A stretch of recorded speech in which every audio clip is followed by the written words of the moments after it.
derecho al trabajo, a la vivienda, a la información veraz, etcétera, etcétera. Suena a chiste, ¿no? Claro, la Constitución española establece ese tipo de derechos, pero no cómo se ejerce.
El legado de la Revolución Socialista de Octubre de la Unión Soviética ha sido los avances científicos y técnicos. A pesar de la propaganda que hemos sufrido en esta parte del mundo, sobre todo durante la Guerra Fría, que se daba una imagen de país atrasado, etcétera, etcétera, hombre, hay que recordar que la Unión Soviética, solo 12 años después del fin de la Segunda Guerra Mundial, solo 12 años después, inauguró una cosa que se llama era espacial, con el lanzamiento del Sputnik 1, ¿no?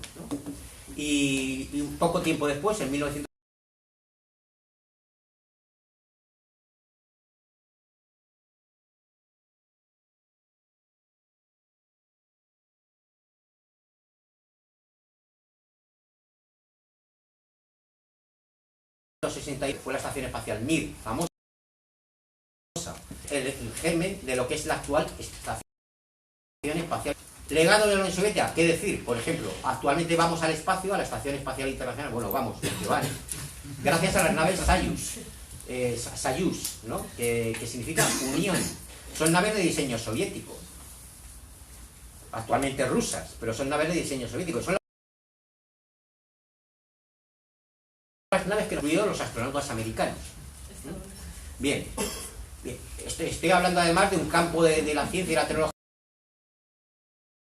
que se destruye un mito de la propaganda occidental en cuanto a que la URSS era un país atrasado. Todo lo contrario. En los primeros años de la carrera espacial, por ejemplo, fueron un paseo para los soviéticos que produjeron mucha perplejidad nacional en Estados Unidos, puesto que no pensaban que los soviéticos estaban tan avanzados en ese aspecto, ¿no?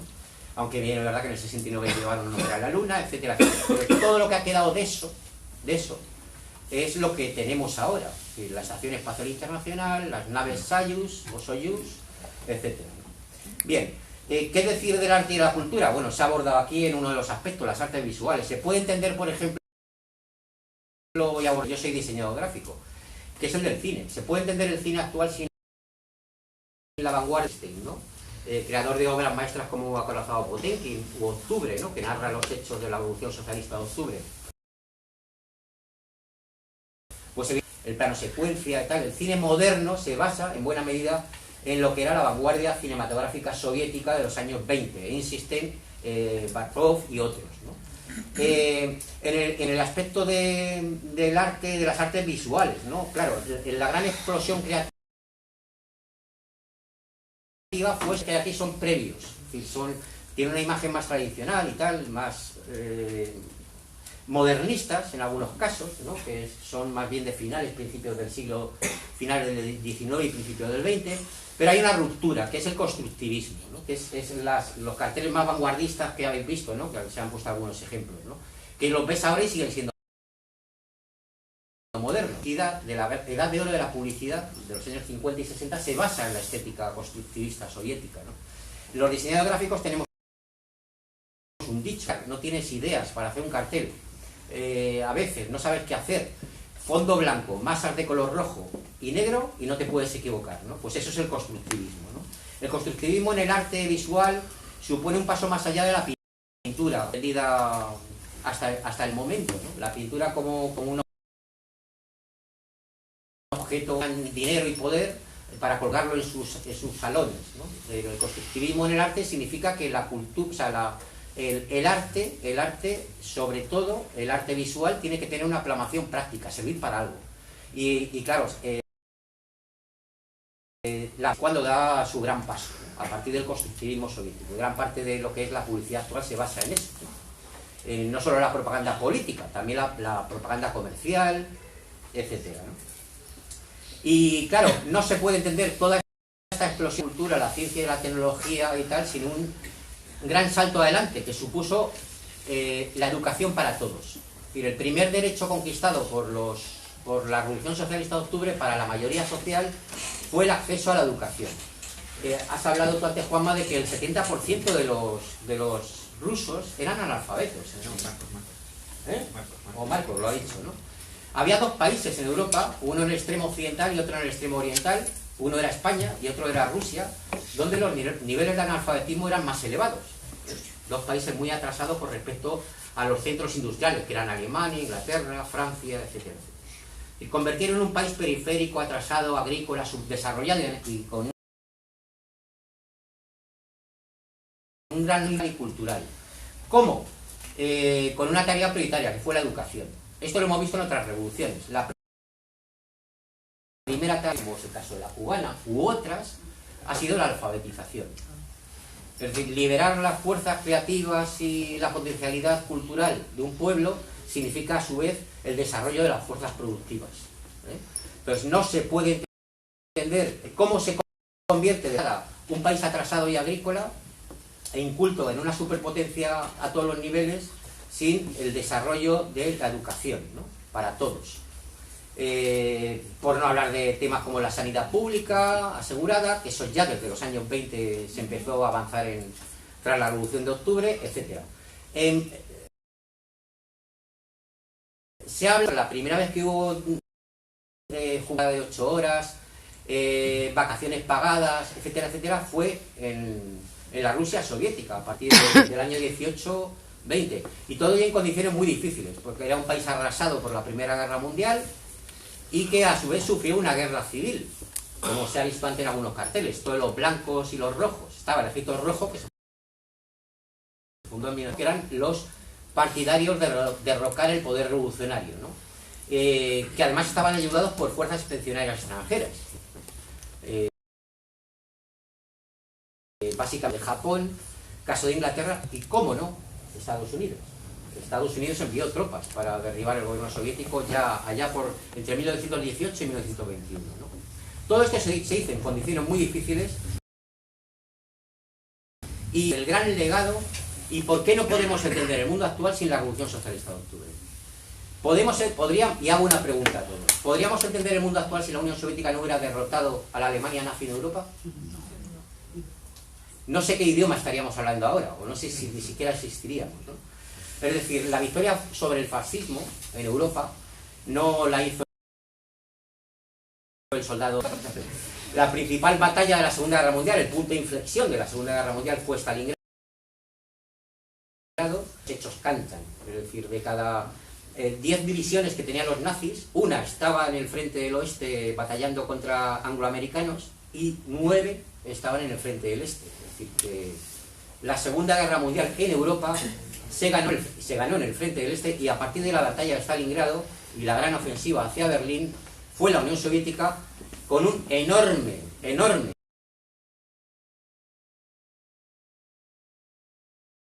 sacrificio quien derrotó al fascismo y bueno, definió el mundo actual.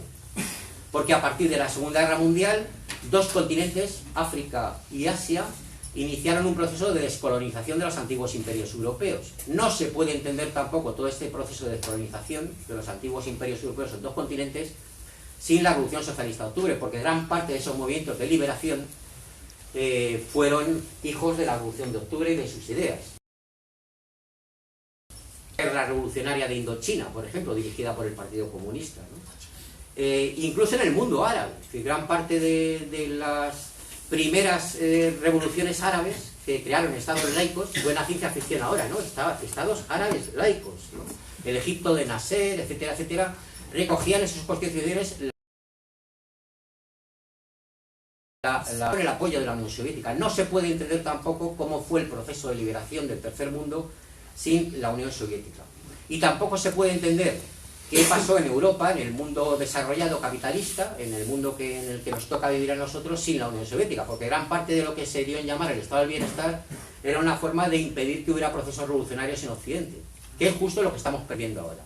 Desde 1990, en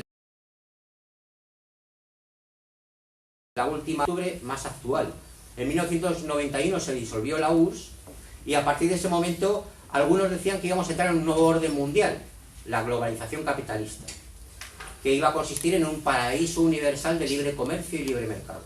Bien, ese es el mundo que vivimos actualmente.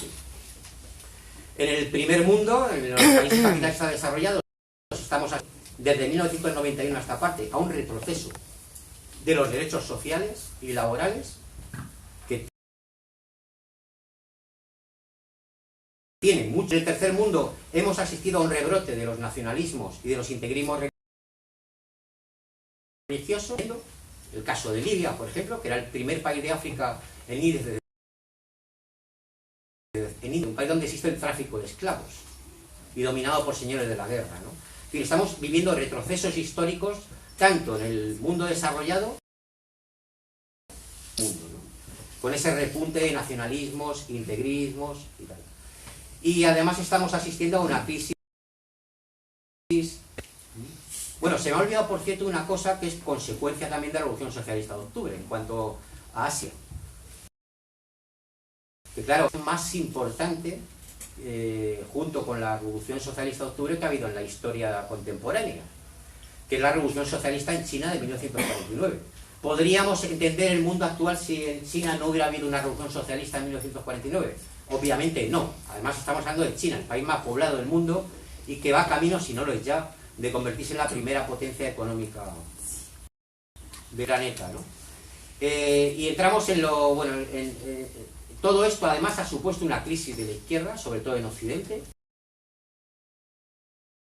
De la Comisión del Centenario de la Revolución Socialista de Octubre no era solo conmemorar, desde un punto de vista nostálgico, académico o de análisis histórico, la Revolución Socialista, con la tesis 11 de Marx,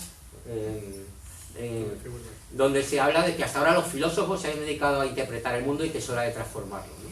Bien, pues hemos montado esta comisión no solo para conmemorar, recordar o estudiar desde el punto de vista académico o temático, ¿no? Como estamos abordando en muchos aspectos en nuestros actos, también para reivindicar y actualizar los valores de la Revolución Socialista de Octubre, porque entendemos que es prioritario reconstruir la izquierda para detener este proceso de retroceso de los derechos sociales, que es evidente que estamos viviendo tanto en el primer mundo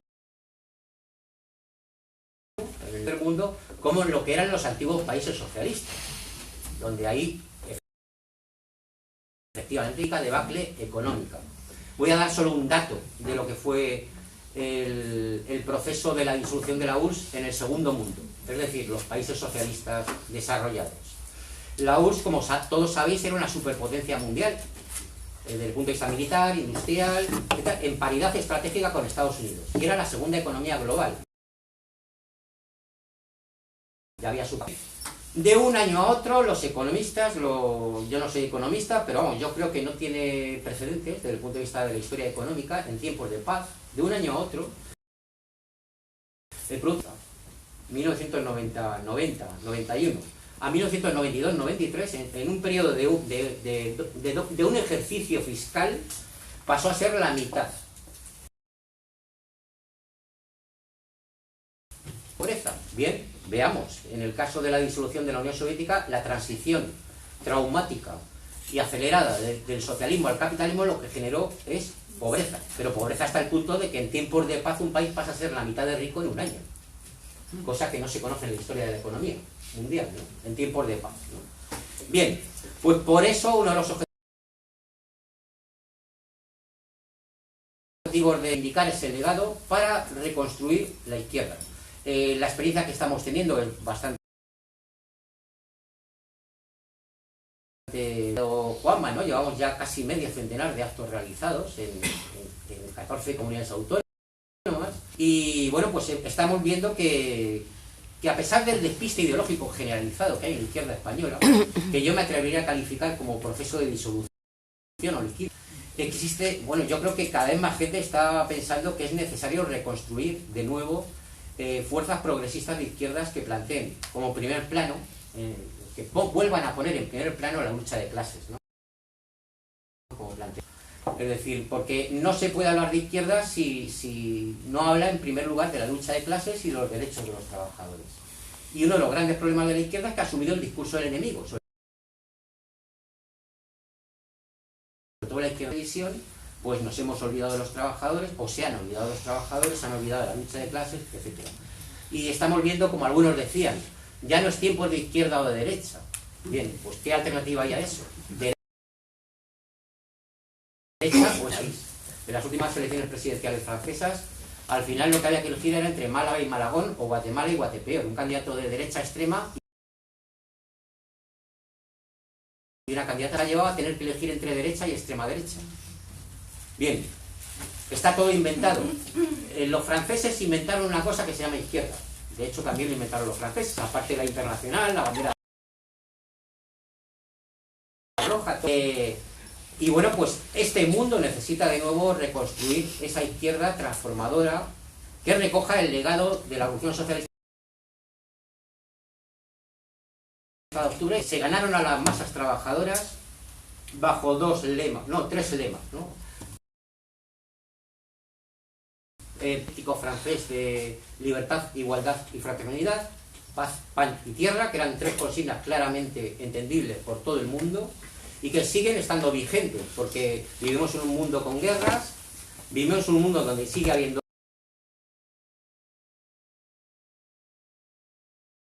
hambre, incluso física, como es el caso de países como Libia y otros, ¿no? De África. Pan, paz y libertad siguen siendo lemas vigentes en el mundo actual 100 años después de la Revolución Socialista de octubre. Y bueno, pues se trata de actualizar ese legado, porque si no, no es que vayamos a tener una generación, no, es que ya estamos viviendo eso.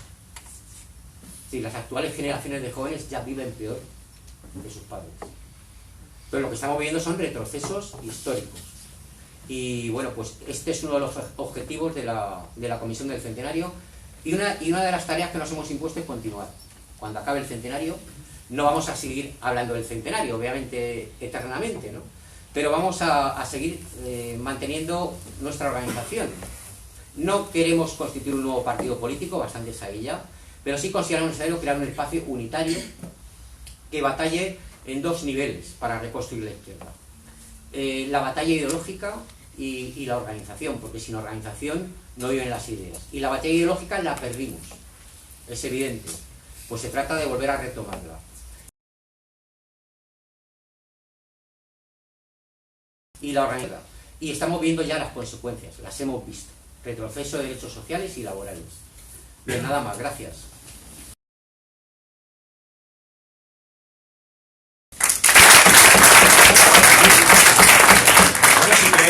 Si queréis preguntar algo, adelante.